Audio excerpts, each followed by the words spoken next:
શુભ પ્રભાત વિદ્યાર્થી મિત્રો, કેમ છો બધા? એક્ઝામ આપ સૌની ખૂબ જ સારી રીતે જઈ રહી હશે. પેપર સારા જતા હશે કેમ કે ખૂબ મહેનત કરી છે. આપ સૌ જે પરિશ્રમ કરો છો એનું ફળ છે ચોક્કસ સારું આવશે જ.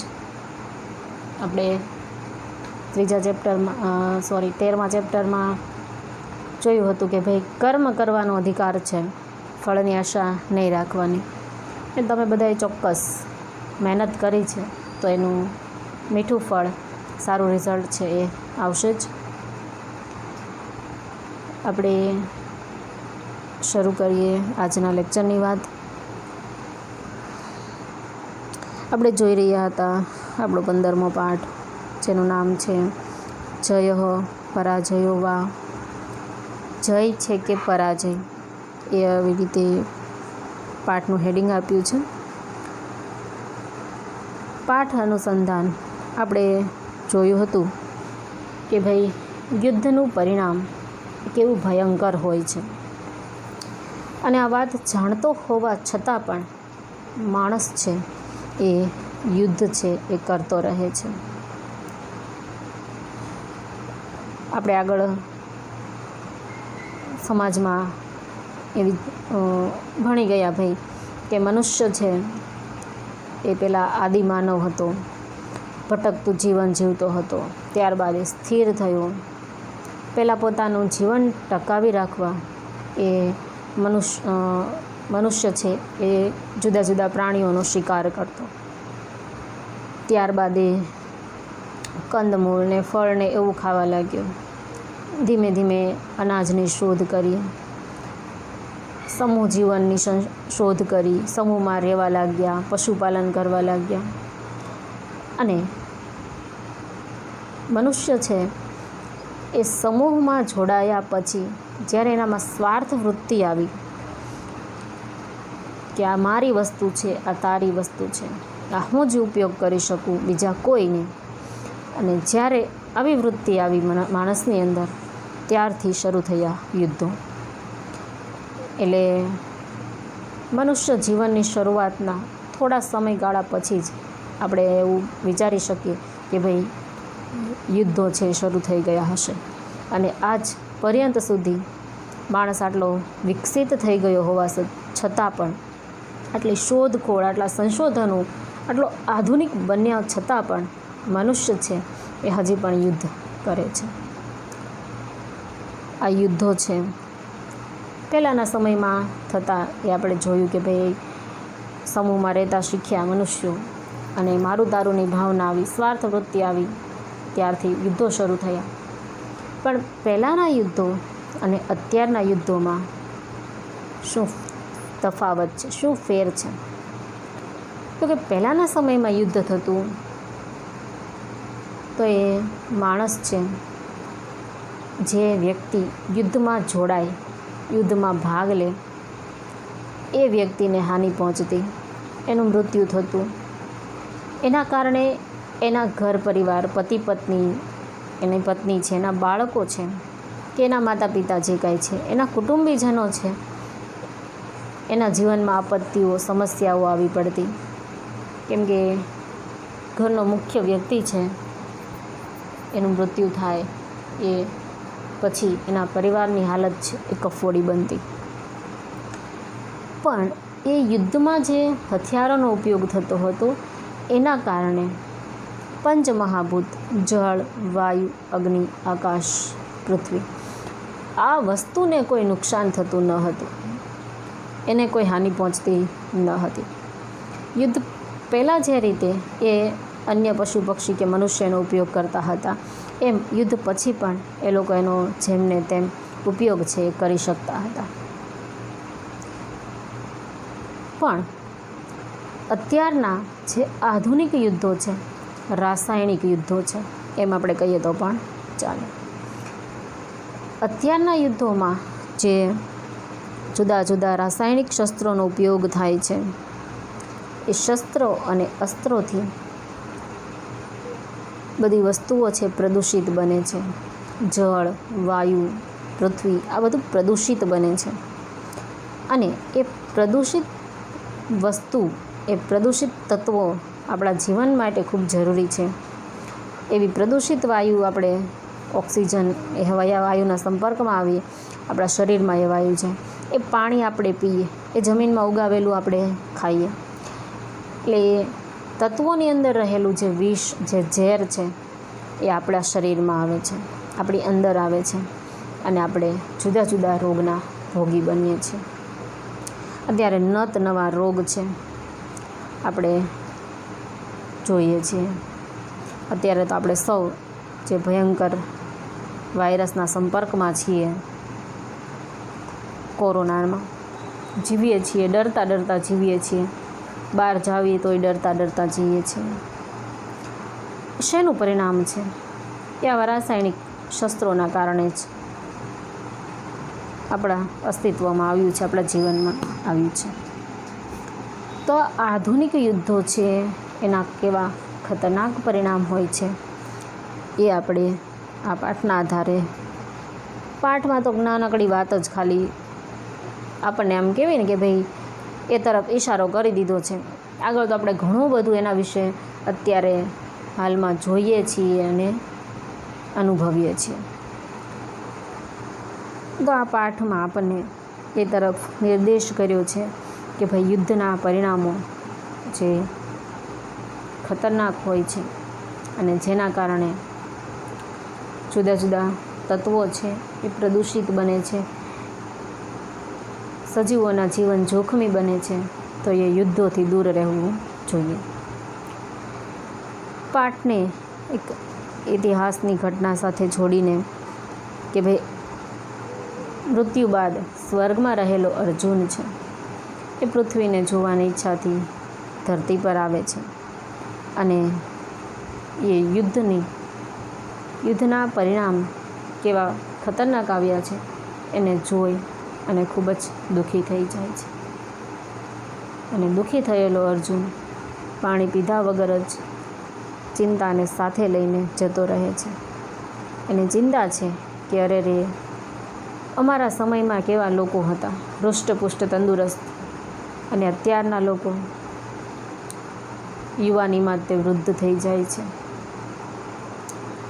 50-55 વર્ષમાં તો વ્યક્તિ 100 વર્ષનો ઘરડો બની જાય છે. આ વ્યક્તિ જે ઉત્સાહ ઉજવે છે, વિજયનો ઉત્સવ ઉજવે છે, તો શું હકીકતમાં એ આ લોકોની જીત છે કે પરાજય છે? આવા દુઃખ સાથે, આવા મનોમંથન સાથે અર્જુન સ્વર્ગે પાછો જતો રહે છે. અર્જુનની કથા છે અને કાલ્પનિક વાત જ છે, પણ એક કાલ્પનિક કથા વસ્તુના આધારે આપણને હકીકત તરફ આપણું ધ્યાન છે એ દોરવામાં આવ્યું છે. આગળ આપણે પાઠની સમજૂતી જોઈ હતી વિસ્તૃત રૂપે, તો આજે આપણે પાઠના જે શબ્દાર્થ છે, ગ્લોસરી છે એ પણ જોઈ લઈએ.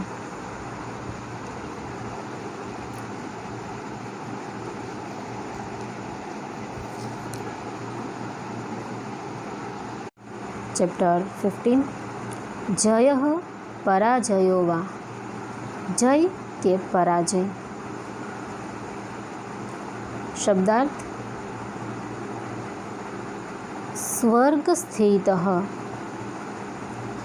સ્વર્ગમાં રહેલો.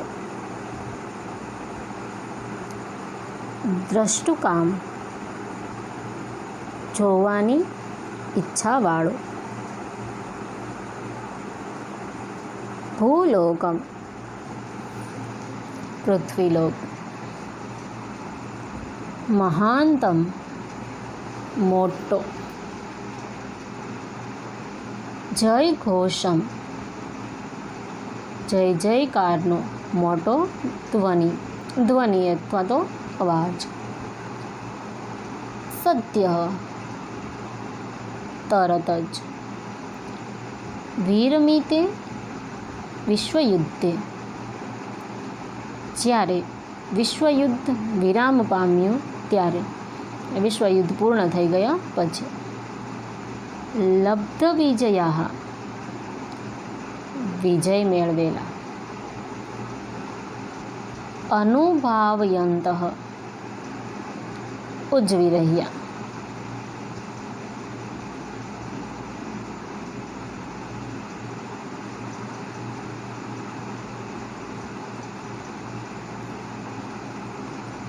તદાનીંતનાન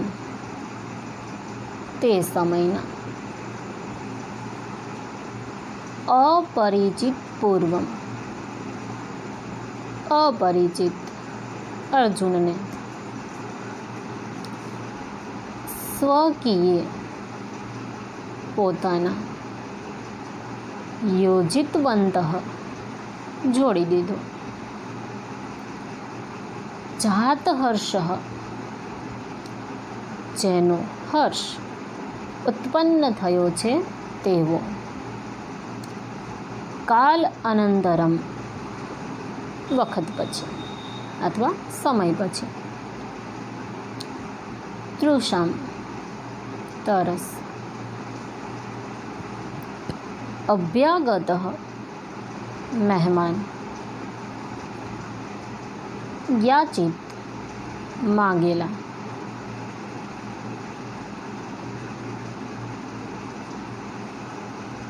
અશ્વ એટલે ઘોડો. અશ્વ આરોહ્ય ઘોડા ઉપર આરોહણ કરીને અથવા તો ઘોડા ઉપર સવારી કે બેસીને. પાતુમ પીવા માટે. નગરાત પહિહિ નગરની બહાર. સ્થિતમ રહેલું.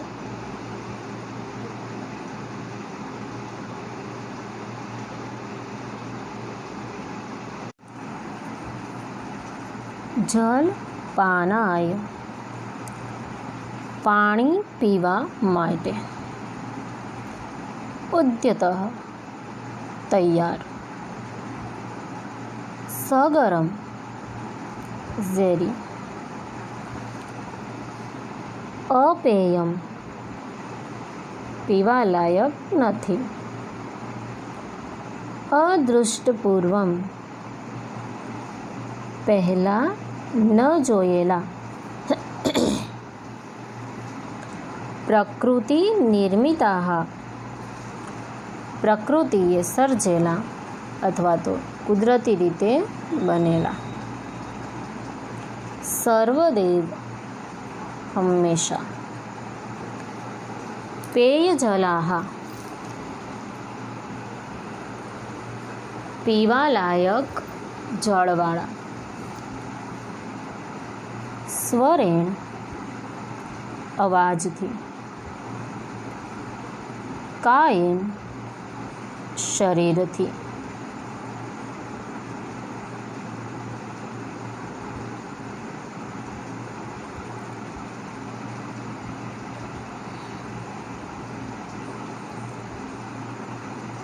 ભગ્નદંત તૂટી ગયેલા દાંતવાળો. ધવલ કેશ ધોળા અથવા તો સફેદ વાળવાળું. સદંડ લાકડી સાથેનું. મહાભારત કાલિકાન મહાભારત કાળના અથવા તો મહાભારત સમયના. સ્થૂલ કાયાન સ્થૂળ એટલે કે જાડા શરીરવાળા. બલિષ્ઠાન બળવાન. વિગતેષુ કતિપયેષુ માસેષુ વીતેલા કેટલાક મહિનાઓમાં. પ્રયુક્તાની પ્રયોજાયા.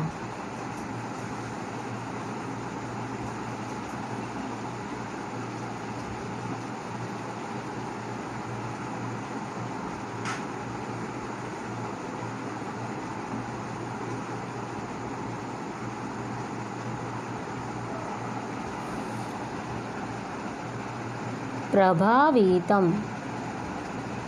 असरग्रस्त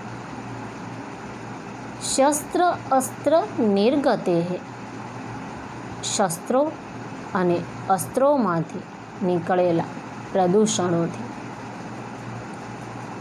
વિસ્મયમ ઝેરયુક્ત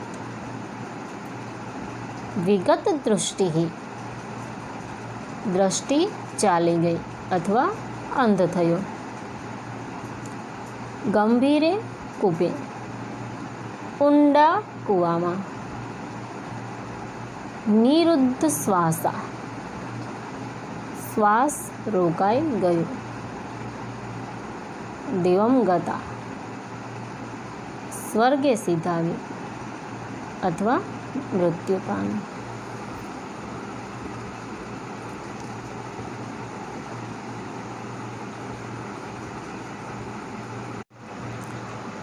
ગત પ્રાણાન જીવાન પ્રાણો ત્યજી દેતા જીવોને ભુક્ત ભોગ ભોગ બનેલા વૃત્તાંતમ સમાચાર પુરાતનીય પ્રાચીન સ્મૃતિપથમ સ્મૃતિના માર્ગે એટલે કે યાદ કરવું આનયતિ લઈ આવે છે આપદાનામ આફતોની જલ વાયુ ભૂમિ આકાશ આદયા મહાભૂતા જળ વાયુ ભૂમિ આકાશ વગેરે મૂળ તત્વો જેને મહાભૂતો કહેવામાં આવે છે કુલ 5 મહાભૂતો છે જળ વાયુ ભૂમિ આકાશ અને અગ્નિ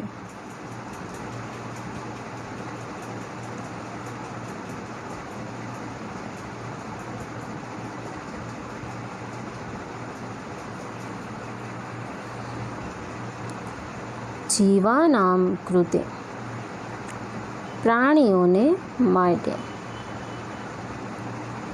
યથાપૂર્વમ અગાઉની માફક જ શોચનીયમ ચિંતા કે શોક કરવા લાયક સશોક શોકાતુર અપિત જલ પાણી પીધા વિના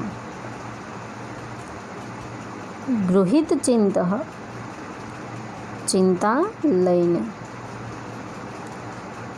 પ્રત્યાવર્તત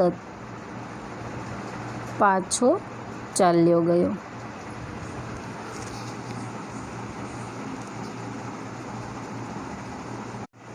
આ હતા ચેપ્ટર 15ના શબ્દાર્થ આજનું હોમવર્ક જોઈ લઈએ એક્સરસાઇઝમાંથી પ્રશ્ન પહેલો MCQ ટેક્સ્ટબુકમાં જ ટીક કરવાના છે ફર્સ્ટ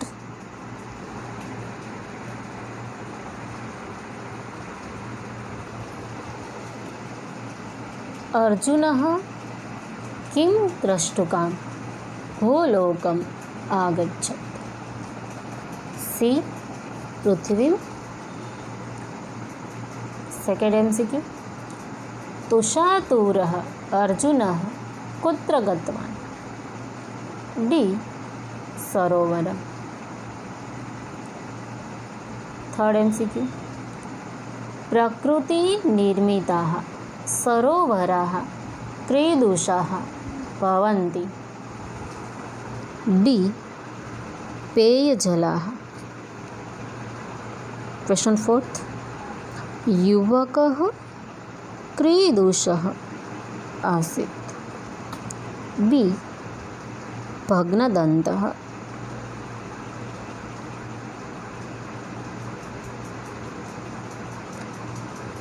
क्वेश्चन 5 महाभारत कालिकाः जनाः क्रीदूषाः आसन् એ સ્થૂલકાયાः. Question number 6. ભટસ્ય પુત્રઃ ક્રીદુષે કૂપે પતિતઃ. બી ગંભીરે. Last question. ક્રીદુષઃ અર્જુનઃ પુનઃ સ્વર્ગમ પ્રસ્થિતઃ. એ ગૃહિત ચિંતઃ. તો આ હોમવર્ક તો આપણે ટેક્સ્ટમાં ટીક કરવાનું છે. ઝાઝી કાંઈ મહેનતની જરૂર નથી. આન્સર પણ મેં કહી દીધા છે, એટલે આપ સૌનું કામ તો એકદમ સરળ બની ગયું છે. પણ સાથે બીજું હોમવર્ક કરવાનું છે. એ છે કે યુદ્ધને કારણે કેવી કેવી અન્ય મુસીબતો છે, આપત્તિઓ છે, એ તમારે લોકોએ લખવાનું છે. અને યુદ્ધની ભયાનકતા દર્શાવતા હોય એવા ચિત્રો છે, એ નેટમાં સર્ચ કરવાના અને એના વિશે લખવાનું. ઉદાહરણ તરીકે કે ભાઈ આ સાલવારીમાં આ જગ્યાએ આ દેશો વચ્ચે કે આ પ્રદેશો વચ્ચે આવું યુદ્ધ થયું હતું, એ યુદ્ધમાં આવું યુદ્ધના કારણે આવી આવી પરિસ્થિતિ ઊભી થઈ હતી, એવી માહિતી છે એ તમારે લોકોએ એકઠી કરીને લખવાની છે.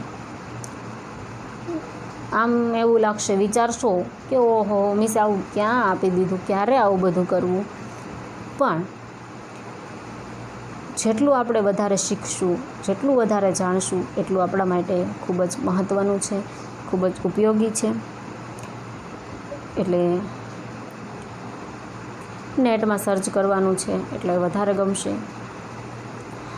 કોઈ આપત્તિ નહીં આવે, સરળતાથી હોમવર્ક છે એ થઈ જશે. એ માહિતી એકઠી કરી અને બને ત્યાં સુધી ચિત્ર સાથે નોટબુકમાં કમ્પ્લીટ કરી રાખજો. આપણે જ્યારે સ્કૂલે મળશું ત્યારે હું બધું હોમવર્ક બધાનું ચેક કરીશ, બરાબર? આગળ જ્યારે મળશું પછીના લેક્ચરમાં ત્યારે જોઈશું ટ્રાન્સલેશન, ભાષાંતર. આજના લેક્ચરમાં આટલું જ, તે નાનકડો એવો લેક્ચર, બરાબર? ફરી મળીશું. ખુદા હાફિઝ.